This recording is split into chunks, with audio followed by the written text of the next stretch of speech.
राधे राधे। राधा रानी की कृपा आप सब पर बनी रहे। आज की इस वीडियो में हम जीवित पुत्रिका का व्रत क्यों किया जाता है, जीवित पुत्रिका व्रत के नियम क्या करें और क्या नहीं करना चाहिए, जीवित पुत्रिका का महत्व और जीवित पुत्रिका व्रत की पूजा विधि के बारे में जानेंगे। तो चलिए हम अपनी वीडियो को शुरू करते हैं।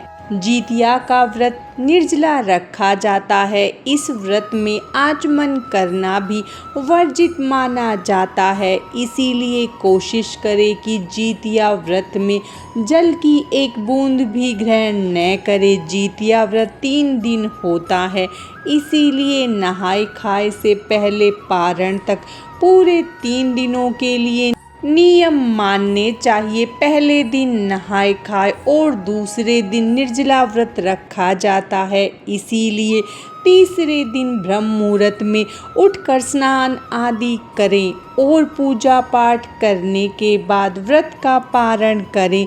इस दिन भगवान सूर्य देव की पूजा की जाती है और बाजरे और चने से बने व्यंजन अर्पित करने चाहिए। इस दिन कोई वस्तु ना काटे और ना ही कटे हुए फल सब्जी का उपयोग करे।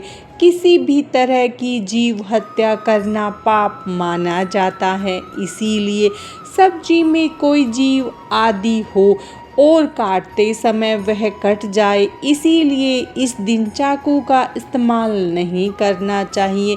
इस व्रत को रखने से पहले नौनी का साग खाने की परंपरा है। इस व्रत के पारण के बाद महिलाएं पूजा में अर्पित किया हुआ लाल या पीला रंग का धागा भी गले में पहनती है। इसके बाद कोई शुभ दिन देखकर इसे उतारा जाता है। जीमूत वाहन जी की पूजा में सरसों का तेल और खल चढ़ाया जाता है, जो मनाया जाता है। जीवित पुत्रिका का व्रत पौराणिक शास्त्रों के अनुसार महाभारत के युद्ध में अपने पिता की मौत के बाद अश्वत्थामा बहुत नाराज था। तब सीने में बदले की भावना लिए वह पांडवों के शिविर में घुस गया। शिविर के अंदर 5 लोग सो रहे थे। अश्वत्थामा ने उन्हें पांडव समझकर मार डाला। कहा जाता है कि सभी द्रौपदी की 5 संतानें थी। अर्जुन ने अश्वत्थामा को बंदी बनाकर उसकी दिव्यमणि छीन ली। क्रोध में आकर अश्वत्थामा ने अभिमन्यु की पत्नी के गर्भ में पल रहे बच्चे को मार डाला। ऐसे में भगवान श्री कृष्ण ने अपने सभी पुण्यों का फल उत्तरा की अजन्मी संतान को देकर उसके गर्भ में पल रहे बच्चे को पुनः जीवित कर दिया। भगवान श्री कृष्ण की कृपा से जीवित होने वाले इस बच्चे को जीवित पुत्रिका नाम दिया गया। तभी से संतान की लंबी आयु और मंगल कामना के लिए हर साल जीवित पुत्रिका या जितिया का व्रत मनाया जाता है। जीवित पुत्रिका व्रत या जितिया व्रत के नियम। जीवित पुत्रिका व्रत के 1 दिन पूर्व से सात्विक भोजन करना चाहिए। लहसुन प्याज आदि तामसिक पदार्थों का सेवन न करें। जीवित पुत्रिका व्रत में निर्जला और निराहार रहा जाता है। व्रत से 1 दिन पूर्व भोजन करते हैं, फिर व्रत के दिन कुछ भी खाना और पीना वर्जित होता है।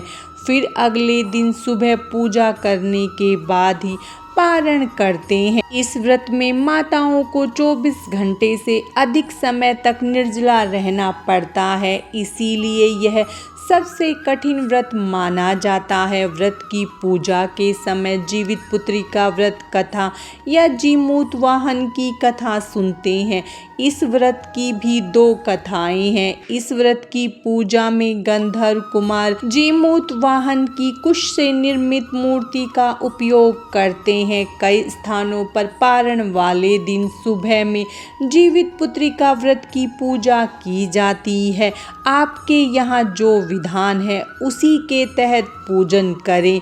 व्रत से 1 दिन पूर्व कोशिश करें कि उचित मात्रा में पानी पिएं। पानी वाले फलों का सेवन करें, इससे शरीर में पानी की मात्रा बनी रहेगी। इस दिन के समय को भागवत भजन कीर्तन में व्यतीत करना चाहिए। साथ ही ईश्वर से प्रार्थना करनी चाहिए कि आपकी संतान सुरक्षित रहे, उसका जीवन सुखमय रहे। जीवित पुत्री का व्रत में क्या नहीं करना चाहिए। व्रत के दिन झूठ बोलने से बचे, दूसरों की निंदा न करे। व्रत तभी फलित होता है जब आपका मन साफ हो। इस वजह से ही कहा गया है कि धार्मिक कार्यों से पुण्य प्राप्ति के लिए मन, वचन और कर्म से शुद्धता अपनाना चाहिए। अपने मन में किसी के प्रति घृणा न रखे। लालच, चोरी जैसे गलत कार्यों से दूर रहे। यह व्रत संतान के लिए रखा है तो यह कोशिश करे कि इस दिन उसे दुखी न करे। वाद विवाद की स्थिति से बचे। ऐसे ही संतान से भी अपेक्षित होता है कि वह माँ का ध्यान रखे। जीवित पुत्रिका व्रत की पूजा विधि। जीवित पुत्रिका या जीमूतवाहन व्रत का पूजन प्रदोष काल व्यापिनी अष्टमी को होता है। इस व्रत के लिए यह भी आवश्यक है कि पूर्वाहन काल में पारण हेतु नवमी तिथि प्राप्त हो। अतः उदया अष्टमी को प्रदोष काल में जीमूतवाहन की पूजा करके नवमी तिथि को पारण करना चाहिए। इस वर्ष 25 सितंबर को जीवित पुत्रिका का उपवास तथा प्रदोष काल पूजन होगा। अगले दिन इस व्रत का पारण होगा। इस पूजन के लिए व्रती प्रदोष काल में यानी शाम तक स्नान से पवित्र होकर संकल्प के साथ गाय के गोबर से पूजा स्थल को लीप कर स्वच्छ कर दें। साथ ही एक छोटा सा तालाब भी वहां बना ले। तालाब के निकट एक पाकड़ की डाल लाकर खड़ा कर दे। शालीवाहन राज के पुत्र धर्मात्मा जीमूतवाहन की कुश निर्मित मूर्ति जल या मिट्टी के पात्र में स्थापित कर दे। फिर उन्हें पीली और लाल रुई से अलंकृत करे तथा धूप, दीप, अक्षत, फूल, माला एवं विविध प्रकार के नैवेद्यों से पूजन करें। मिट्टी तथा गाय के गोबर से चील और शियार की मूर्ति बनाए। उन दोनों के मस्तकों पर लाल सिंदूर लगा दें।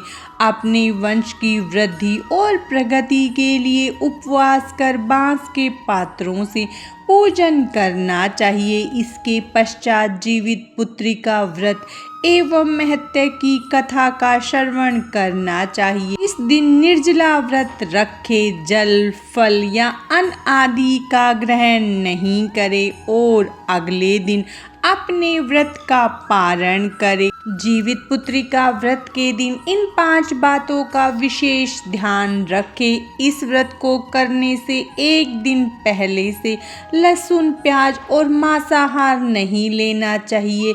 छठ व्रत की तरह निर्जला और निराहार रहकर यह व्रत किया जाता है, अतः इस दिन उपवास रखना चाहिए। इस व्रत के संबंध में पौराणिक मान्यता है कि एक बार यह व्रत लेने के बाद इसे बीच में छोड़ा नहीं जाता है। यह व्रत सास से बहू को मिलता है। महिला व्रतधारी को इस व्रत को करते समय ब्रह्मचर्य का पालन, मन, वचन, कर्म की शुद्धता रखनी चाहिए तथा गृह क्लेश नहीं करना चाहिए। धार्मिक मान्यताओं के अनुसार अपनी संतान की लंबी उम्र के लिए माताएं इस दिन निर्जला उपवास रखती हैं, अतः इस उपवास में जल की एक बूंद भी ग्रहण न करें। जितिया व्रत के तीसरे दिन प्रातः काल के समय पूजा पाठ करने के पश्चात ही इस व्रत का पारण करें। जितिया व्रत का महत्व पारंपरिक रूप से जितिया व्रत 3 दिन का माना जाता है, जिसमें पहले दिन को नहाय खाए कहा जाता है। इस दिन सूर्य उदय होने से पहले ही खाया पिया जाता है। इसके बाद पूरा दिन कुछ भी खाने या पीने की मनाही होती है। व्रत के नियमानुसार सूर्य उदय से पहले जो भी खाया जाता है वह मीठा पकवान ही होना चाहिए। नमक या मसाले वाली चीज़ें नहीं खाई जाती है। दूसरे दिन भी निर्जला उपवास किया जाता है। तीसरे दिन सूर्य उदय के बाद तक उपवास रखा जाता है और फिर शुभ मुहूर्त देखते हुए व्रत का पारण किया जाता है। आज की इस वीडियो में बस इतना ही। राधे राधे।